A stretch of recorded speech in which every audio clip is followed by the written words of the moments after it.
Puji Tuhan, selamat bergabung kembali dalam persekutuan Yabes Ministry. Selamat hari Minggu, kita mau mulaikan ibadah kita pada Minggu pagi ini. Kita nyanyikan lagu pujian Manis Kau Dengar.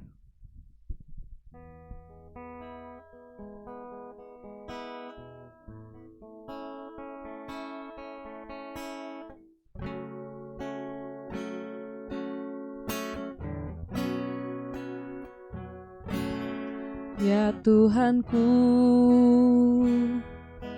aku hendak bernyanyi bagimu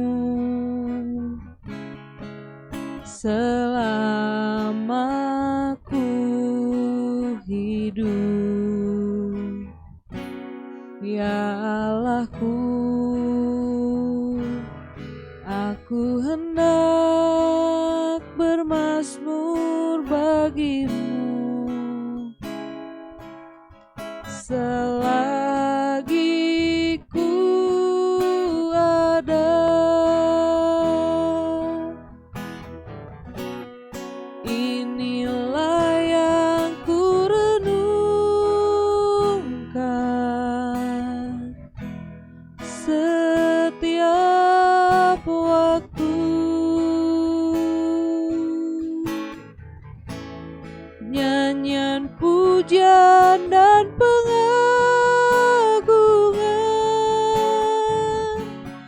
kepadamu.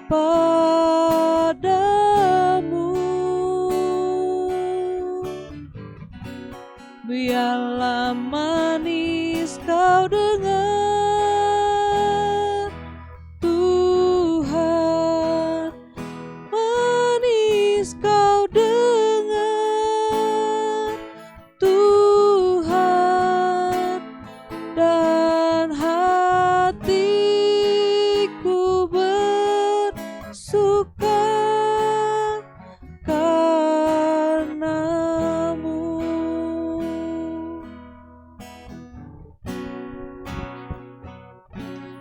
Ya Tuhanku, aku hendak bernyanyi bagimu selama ku hidup. Ya Allahku, aku hendak bermazmur bagimu selagi ku ada. Inilah yang ku renungkan setiap waktu. Nyanyian pujian dan pengagungan kepadamu.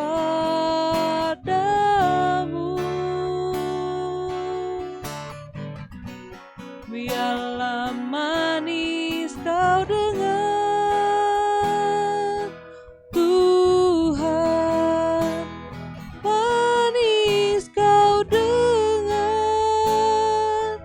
Tuhan, dan hatiku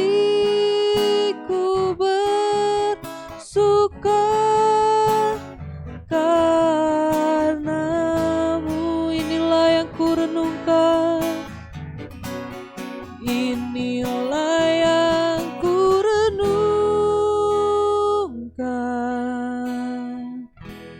setiap waktu.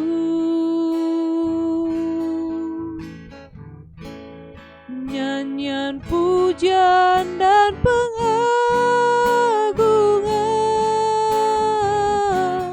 kepadamu.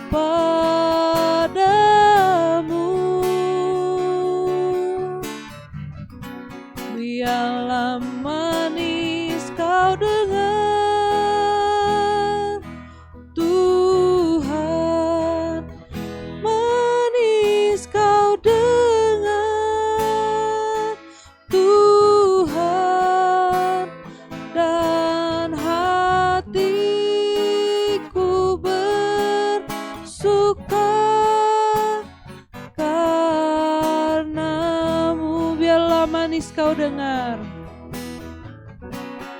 biarlah manis kau dengar, Tuhan, manis kau dengar, Tuhan, dan hatiku bersuka karenamu,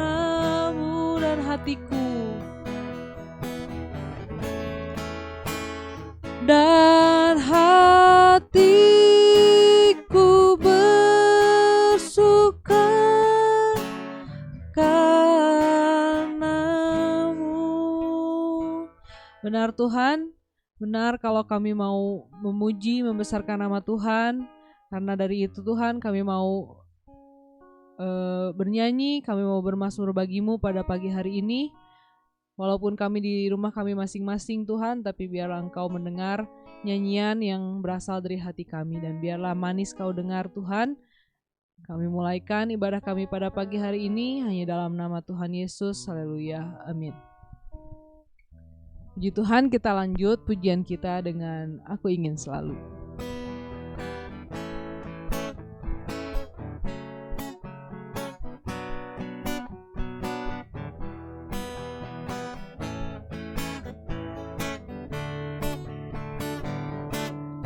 Aku ingin selalu berada di hadirat-Mu. Aku ingin selalu berlindung dalam naungan-Mu. Di bawah kepak sayap-Mu, Kau bawaku terbang tinggi, melintasi langit biru, bagaikan Raja Wali. Aku ingin selalu berada di hadirat-Mu. Aku ingin selalu berlindung dalam naungan-Mu. Di bawah kepak sayap-Mu, Kau bawaku terbang tinggi, melintasi langit biru, bagaikan Raja Wali. Bagai Raja Wali, melintasi gunung tinggi. Bagai Raja Wali, melintasi badai hidup. Di bawah kepak sayap-Mu, Kau bawaku terbang tinggi, melintasi langit biru, bagaikan Raja Wali. Aku ingin selalu berada di hadirat-Mu. Aku ingin selalu berlindung dalam naungan-Mu. Di bawah kepak sayap-Mu, Kau bawaku terbang tinggi, melintasi langit biru, bagaikan Raja Wali. Aku ingin selalu berada di hadirat-Mu. Aku ingin selalu berlindung dalam naungan-Mu. Di bawah kepak sayap-Mu, Kau bawaku terbang tinggi, melintasi langit biru, bagaikan Raja Wali. Bagai Raja Wali, bagai Raja Wali, melintasi gunung tinggi. Bagai Raja Wali, melintasi badai hidup.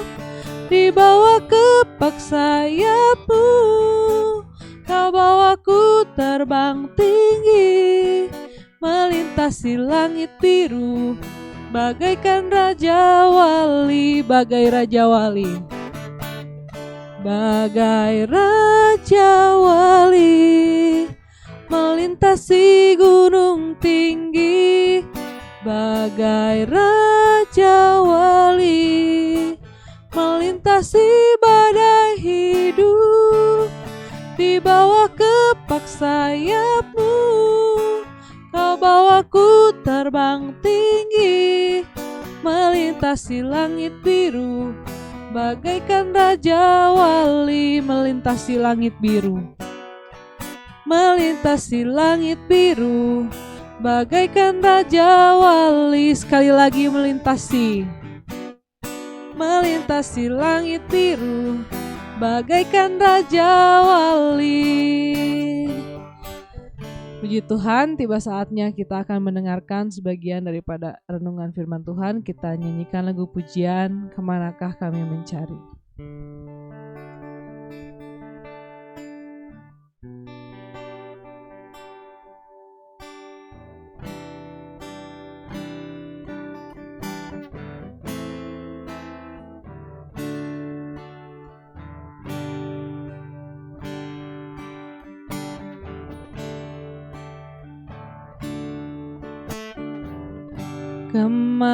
Kemanakah kami mencari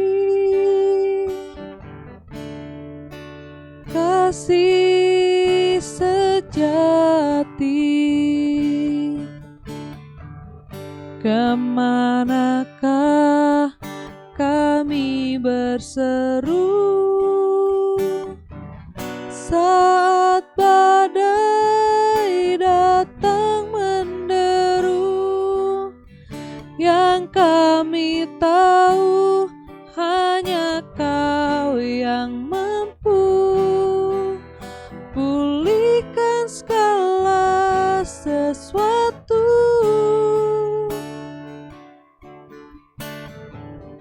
Kemanakah kami mencari kasih sejati? Kemanakah kami berseru saat badai datang menderu? Yang kami tahu hanya Kau yang mampu pulihkan segala sesuatu. Kami perlukan keajaiban-Mu, kami butuhkan sentuhan tangan-Mu. Kami tak dapat jalan sendiri, kami perlu Kau Tuhan. Kami perlukan keajaiban-Mu, kami butuhkan sentuhan tangan-Mu. Kami tak dapat jalan sendiri, kami perlu Kau Tuhan. Kami perlu Kau Tuhan. Kami perlu Kau Tuhan. Terima kasih Tuhan, terima kasih Tuhan. Haleluya, haleluya Yesus. Benar Tuhan, kami perlu Engkau Tuhan dalam kehidupan kami. Haleluya, haleluya. Terima kasih Tuhan. Haleluya, haleluya. Haleluya Yesus. Terima kasih Tuhan, terima kasih Tuhan. Kita nyanyikan pujian ini dari awal satu kali lagi. Lalu kita akan masuk dalam doa.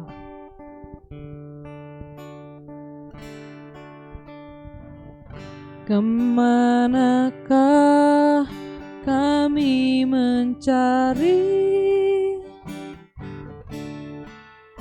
kasih sejati?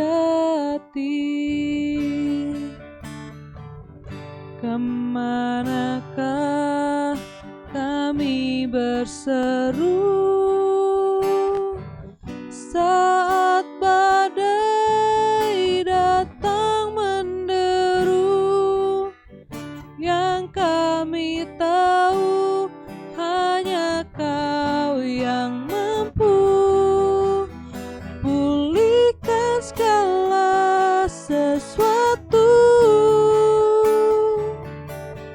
Kami perlukan keajaiban-Mu, kami butuhkan sentuhan tangan-Mu. Kami tak dapat jalan sendiri, kami perlu Kau Tuhan. Kami perlu Kau Tuhan. Kami perlu Kau Tuhan. Terima kasih Tuhan, terima kasih Bapa. Biarlah puji-pujian kami Tuhan boleh menjadi dupa yang harum di hadapan Engkau. Dan biar sebentar kami akan mendengarkan firman Tuhan, karena kami benar-benar membutuhkan Engkau Tuhan. Kami membutuhkan firman-Mu dalam kehidupan kami. Urapi mulut dan bibir hamba-Mu yang akan menyampaikan firman Tuhan. Biarlah apa yang mau Engkau sampaikan boleh disampaikan oleh hamba-Mu kepada kami semua. Terima kasih Tuhan. Dalam nama Tuhan Yesus kami menyerahkan acara selanjutnya ke dalam tangan-Mu. Haleluya. Amin. Selamat hari Minggu untuk kita semua. Kita boleh bersyukur untuk segala kebaikan daripada Tuhan Yesus kita alami sampai saat ini. Mungkin beberapa hari kemarin, tepatnya hari Kamis, kita telah memperingati kenaikan Yesus ke surga. Dan pada ibadah saat ini saya ingin mencoba bawakan firman Tuhan pada pagi hari ini mengenai makna Yesus naik ke surga. Ada berapa banyak, khususnya ada di negara-negara bagian di Afrika, untuk kenaikan Yesus ke surga, hari kenaikan Yesus ke surga, mereka sudah tidak merayakan lagi. Bahkan mereka sudah tidak menganggap bahwa Yesus naik ke surga itu suatu peringatan dan harus dirayakan. Jadi mereka sudah lewatkan. Tapi pada kesempatan ini ketika kita merenungkan bahwa Yesus lahir, Yesus mati, Yesus bangkit, Yesus naik ke surga, bahkan nanti Dia akan jemput kita, gereja Tuhan yang ada, merupakan suatu rangkaian, bisa dikatakan satu paket. Dan setiap peristiwa-peristiwa yang dikerjakan oleh Yesus itu ada maknanya bagi kita semua. Dan kalau misalnya beberapa hari, minggu yang lalu ya, kita telah memperingati Paskah, kebangkitan Yesus, itu merupakan dasar kekristenan, dasar iman kita. Sekarang kita memperingati kenaikan Yesus ke surga, merupakan lanjutan dari dasar iman kita. Yesus naik ke surga, kita boleh merenungkan bahwa ada sesuatu janji yang Tuhan Yesus nyatakan dalam setiap kehidupan kita. Puji Tuhan. Makanya saudara yang dikasih oleh Tuhan, makna Yesus naik ke surga itu ya kurang lebih sama dengan kita merayakan Natal, kita merayakan Paskah. Bahkan semuanya satu paket, satu kesatuan yang tidak bisa pisahkan kita sebagai gereja Tuhan yang ada. Karena ada makna-makna yang berharga bagi kita semua. Kita lihat di dalam Injil Lukas pasalnya yang ke-24. Lukas 24 ayatnya yang 50 sampai 53. Di Lukas 24 ayat 50 sampai 53, kenaikan Yesus. Lalu Yesus membawa mereka keluar kota sampai dekat Betania. Situ ia mengangkat tangannya dan memberkati mereka. Dan ketika ia sedang memberkati mereka, ia berpisah dari mereka dan terangkat ke sorga. Mereka sujud menyembah kepadanya. Lalu mereka pulang ke Yerusalem dengan sangat bersukacita. Mereka senantiasa berada di dalam bait Allah dan memuliakan Allah. Puji Tuhan. Dan dalam kisah ini Lukas yang adalah seorang tabib, dokter, dia begitu jelas mencatat baik di dalam Lukas maupun Kisah Rasul pasal yang pertama, nanti kita akan lihat sebentar. Ya, Injil Matius, Markus, Lukas, Yohanes, Injil yang paling panjang Injil Lukas. Ya, hanya Lukas yang mencatat peristiwa Yesus naik ke surga. Yang pertama kita akan melihat bahwa makna kenaikan Yesus ke surga. Saya baca ayat 50, lalu Yesus membawa mereka keluar kota sampai dekat Betania. Di situ ia mengangkat tangannya dan berkati mereka. Saya akan coba bawakan dan kita renungkan bersama. Yesus naik ke surga. Ada berkat yang dia nyatakan dalam hidup kita. Berkat, saudara. Jadi kita bangga. Yesus bukan saja dia lahir, dia mati, dia bangkit. Ada hal-hal yang menjadi suatu harapan kita, kebanggaan kita. Yesus mati, lahir. Yesus lahir, mati, bangkit. Terlebih dia naik ke surga. Sementara Lukas mencatat dia terangkat. Dia memberkati murid-murid. Tentunya berkat di sini bukan hanya tertuju berkat materi saja, tapi berkat di sini menunjuk berkat jasmani, berkat rohani, dan bukankah kalau kita boleh ada sampai saat ini merupakan berkat daripada Tuhan. Ya, Yesus naik ke surga, dia memberkati. Yang pertama dia memberkati kita. Murid-murid yang ada. Saudara yang dikasihi oleh Tuhan, perlu kita renungkan bahwa Yesus tidak membiarkan kita, khususnya juga murid-murid, berjalan sendiri. Ada bekal yang dia tinggalkan bagi kita, bagi gereja Tuhan yang ada, untuk memberkati kita. Ya, berkati. Dan kalau misalnya berbicara berkat itu, saya katakan saudara, bukan kita hanya uang materi. Ya, berkat itu ketika kita bisa misalnya ada dalam keadaan damai dan sukacita, itu merupakan berkat Tuhan. Ketika istri dan anak-anak kita ada dalam pemeliharaan Tuhan dan suami kita, itu merupakan berkat. Dan berkat itu banyak. Kita sebagai anak-anak Tuhan identik dengan berkat itu. Ya, dikatakan memberkati mereka. Dan ketika ia sedang memberkati mereka, ada dua kali loh saudara. Angkat tangan dan memberkati. Yesus meneguhkan panggilan mereka. Ya, Yesus nyatakan ini loh, kalian nanti ketika akan menjalankan atau meneruskan tongkat estafet, mengabarkan kabar baik, Injil, berkat selalu mengikuti atau menyertai kalian. Itu yang menjadi pegangan dari murid-murid Yesus. Saudara yang dikasihi oleh Tuhan. Sehingga pada waktu Yesus ditangkap, ya Petrus dia mengkhianati gitu ya. Dia menyangkal Yesus. Ya, Yudas menjual Yesus.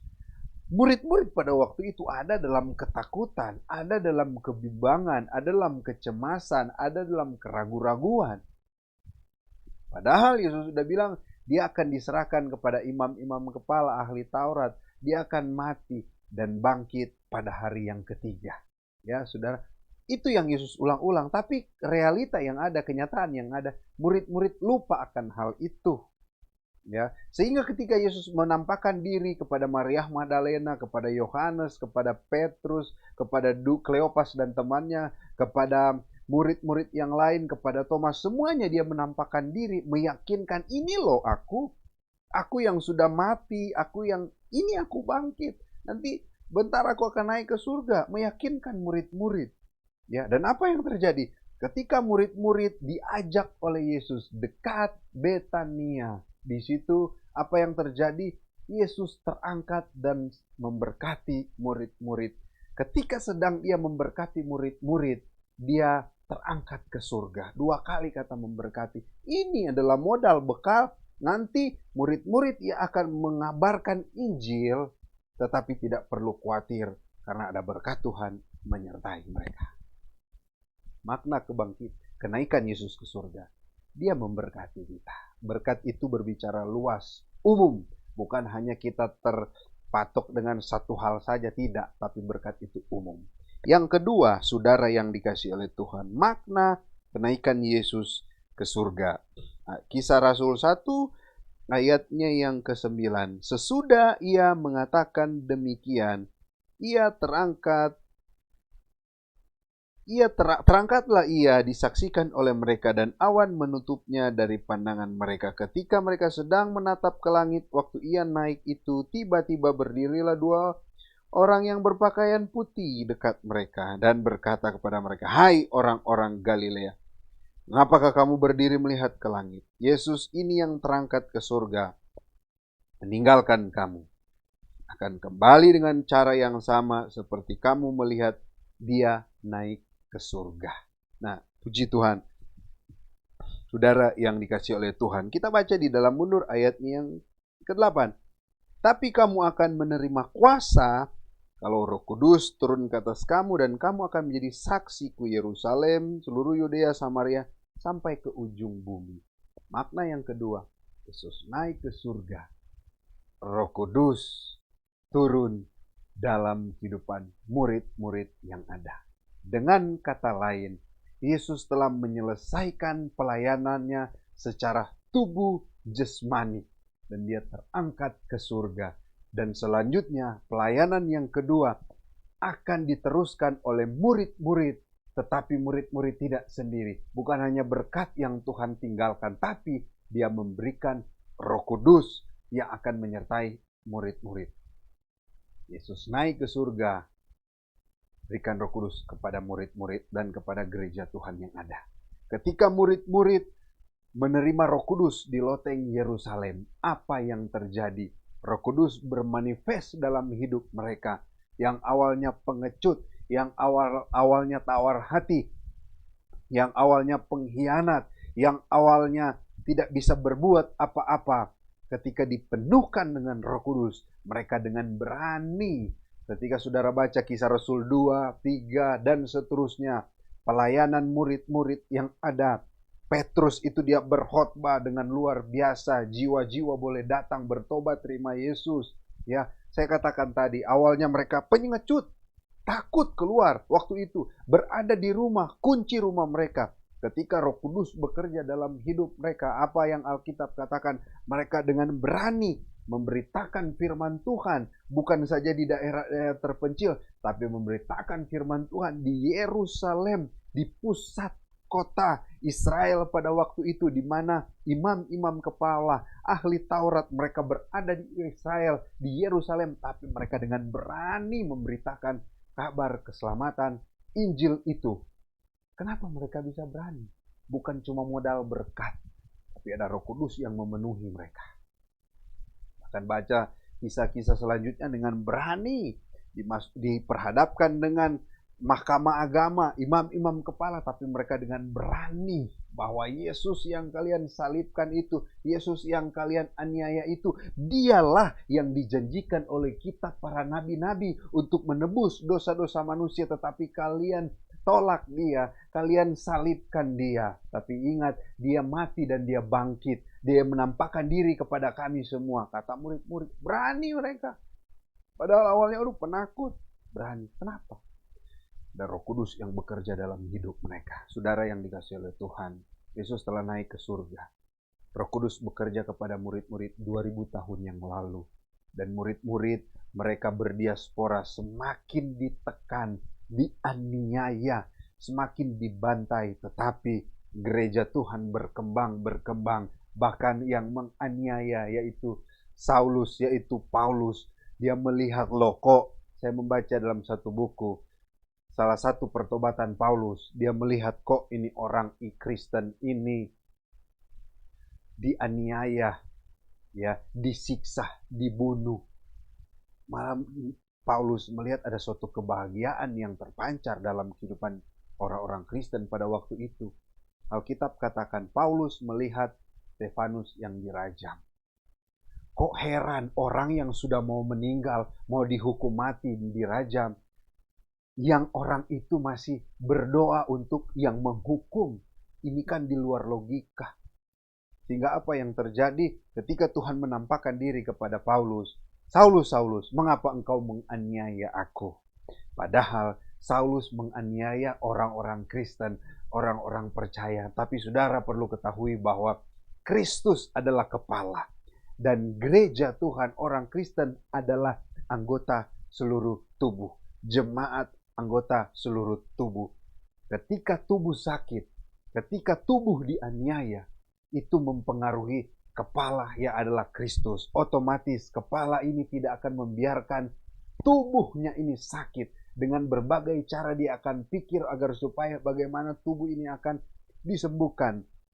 Begitu juga gereja Tuhan mengalami aniaya pada masa-masa awal gereja berkembang, dianiaya, tetapi aniaya itu merupakan benih pupuk yang subur untuk mereka semakin berkembang untuk kemuliaan nama Tuhan. Kenapa mereka bisa seperti itu? Karena ada Roh Kudus bekerja dalam hidup mereka. Ada Roh Kudus yang mengkuatkan mereka. Ingat pekerjaan Roh Kudus dalam Yohanes 14, 15, 16. Ketika Roh Kudus turun ke atas kamu, dia akan menghibur, mengkuatkan, menasehati kamu, menyatakan kesalahan, mengajar agar supaya kamu menjadi benar, menuju kepada kebenaran. Itu yang dikerjakan oleh Roh Kudus. Dan murid-murid pada waktu itu dibaharui oleh kuasa Roh Kudus, sehingga manifestasi Roh Kudus bekerja pada gereja awali pada waktu itu. Sehingga apa yang terjadi? Roh Kudus bekerja. Ada dua pasang, ya, suami istri berkebangsaan Belanda dari Amerika. Mereka datang ke Bali dengan tuntunan kuasa Roh Kudus. Dari Bali mereka ke Cepu, ya, berkembang di Indonesia gitu ya, ke Jakarta, Sumatera, Sulawesi, Kalimantan, Jawa, Papua, berkembang. Roh Kudus bekerja sehingga muncullah gereja Pantekosta di Indonesia dengan kuat kuasa Roh Kudus. Dengan kuat kuasa Roh Kudus. Roh Kudus bekerja. Roh Kudus itu bukan bekerja 2000 tahun lalu saja, tapi sampai saat ini Kudus masih bekerja dalam kehidupan saya dan saudara. Itu makna kenaikan Yesus ke surga. Bukan saja yang pertama dia memberkati kita, tapi dia memperlengkapi kita dengan kuat kuasa Roh Kudus. Ya, saudara yang dikasihi oleh Tuhan Yesus. Teman saya, waktu saya diundang khotbah pelayanan, sharing sama teman saya, ini kurang lebih 5 tahun lalu. Teman saya bilang begini, wah, sementara saya berdoa, tiba-tiba Roh Kudus bekerja dalam kehidupannya. Dan apa yang terjadi, ya saudara yang dikasihi oleh Tuhan, selesai amin, tiba-tiba dia dapat telepon. Halo, ini dengan Pak Pendeta. Dan saya bilang, iya halo Pak Pendeta. Sebentar atau besok Bapak Pendeta ke dealer. Dan Bapak Pendeta ambil motor. Dan dimatiin. Percaya nggak percaya saudara? Suruh ambil motor. Ya sudah, karena mungkin Roh Kudus juga bekerja dalam hidupnya. Ya udah, besoknya dia pergi ke dealer motor. Sampai dia masih ragu-ragu mau masuk ke dealer. Ini benar atau enggak sih? Tiba-tiba dia beranikan diri. Sampailah dia ke bagian pembelian.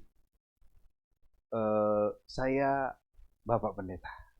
Sebutkan nama. Oh iya Pak, kenapa? Saya ditelepon kemarin untuk datang ke dealer ini ambil motor. Dan apa yang dikatakan oleh pemilik dealer? Iya Pak, silakan ambil motornya pilih. Ini Supra X. Terima kasih. Ini udah dibayar cash oleh salah seorang bapak. Dan dia bersyukur bahwa Tuhan itu ajaib. Ya, Roh Kudus bekerja dalam hidupnya.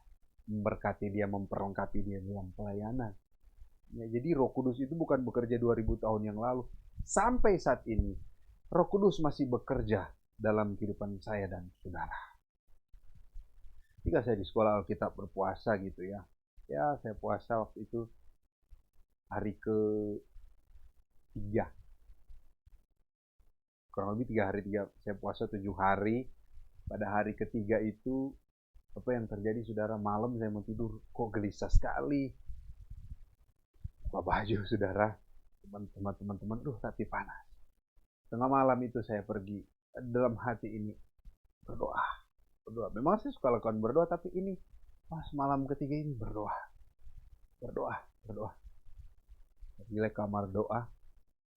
Yang terjadi, berdoa, menikmati. Tengah malam ya sudah, amin. Hari keempat, selesai saya puasa 5 hari 5 malam. Karena waktu itu ada salah satu siswa ada masalah sehingga Karuben suruh kasih stop puasa.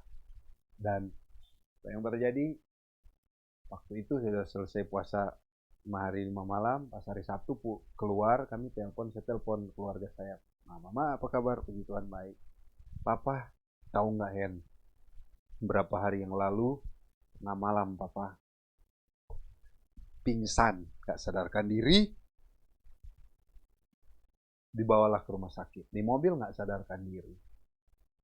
Kurang lebih dari rumah saya ke rumah sakit di kota Manado itu kurang lebih 30-45 menit. Tapi ngebut itu sampai di rumah sakit. Bapak saya gak sadarkan diri. Sudah masuk ke ruang mau pemeriksaan dokter. Bapak saya, tengah malam sudah. Saya di mana? Di rumah sakit. Papa saya takut jarum suntik dan saya nggak apa-apa, Bapak pingsan. Pas diperiksa, nggak ada apa-apa.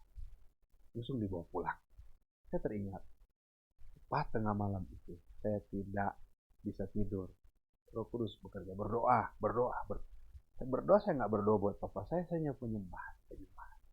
Saya teringat bahwa Roh membantu kita, Roh Kudus membantu kita untuk berdoa kepada Tuhan ya, yang kita tidak ucapkan, tapi Roh yang membantu kita untuk berdoa. Ingat bahwa berdoa di Cianjur tengah malam, mujizat terjadi dalam kehidupan Papa saya. Itu pekerjaan Roh Kudus, bukan secara kebetulan. Saudara yang dikasihi oleh Tuhan, saya bersyukur ya. Yesus naik, bukan saja dia berkati kita, tapi dia perlengkapi kita dengan kuat kuasa Roh Kudus. Saudara yang di rumah pada saat ini, kalau ada yang sakit, yakinilah bahwa selesai ibadah ini, Roh Kudus bekerja dalam hidup saudara, menjamah sakit saudara. Ada kebimbangan, Roh Kudus berbicara pada saat ini, selesai ibadah. Ada kepastian, ya, ada kegalauan, Tuhan akan memberikan sukacita. Mungkin ada tertutup jalan, nanti Tuhan akan buka jalan, kuasa Roh Kudus bekerja pada saat ini juga. Ya, saudara yang dikasihi oleh Tuhan, mungkin ekonomi lagi tidak menentu dalam keluarga saudara. Selesai ibadah ini, Roh Kudus bekerja, ada berkat Tuhan yang tercurah dalam kehidupan saudara. Bahkan kalau ada yang mau cerai, ada yang mau berpisah, suami atau istri, ada masalah, Roh Kudus akan mempersatukan saudara yang dikasihi oleh Tuhan. Untuk itu, buka hatimu, Roh Kudus siap memenuhi saudara yang dikasihi oleh Tuhan kita Yesus Kristus. Puji Tuhan. Mari kita satu dalam doa yang rindu didoakan. Taruh tangan di dada saudara masing-masing. Terima kasih Tuhan untuk pagi yang indah ini. Hamba-Mu sudah berhenti berbicara, tapi Roh Kudus yang akan tetap terus berbicara kepada kami yang mengikuti ibadah ini. Kalau ada yang sakit, dalam nama Yesus, Roh Kudus bekerja menyembuhkan. Yang lemah iman saat ini, Tuhan yang akan tetapkan. Yang ada dalam kebimbangan, Tuhan berikan kepastian. Kalau ada percecokan, pertengkaran suami istri, atau mau terjadi perceraian, dalam nama Yesus, Tuhan Roh Kudus, ikat kembali mereka semua. Jadikan kami jemaat yang kuat di dalam Tuhan. Terima kasih, berkati kami yang ikuti ibadah ini, berkati komunitas Yabes Ministry Bandung. Tuhan tolong dalam studi, rencana-rencana kami ke depan, Tuhan buka jalan. Bahkan program kita tahun ini kami akan ibadah atau komsel tetap muka, Tuhan yang lancarkan semuanya, menyediakan tempat yang terbaik. Terima kasih Tuhan, bangsa dan negara kami Tuhan akan pulihkan. Terpujilah namamu. Terima kasih Tuhan, dan kami akan akhiri ibadah kami.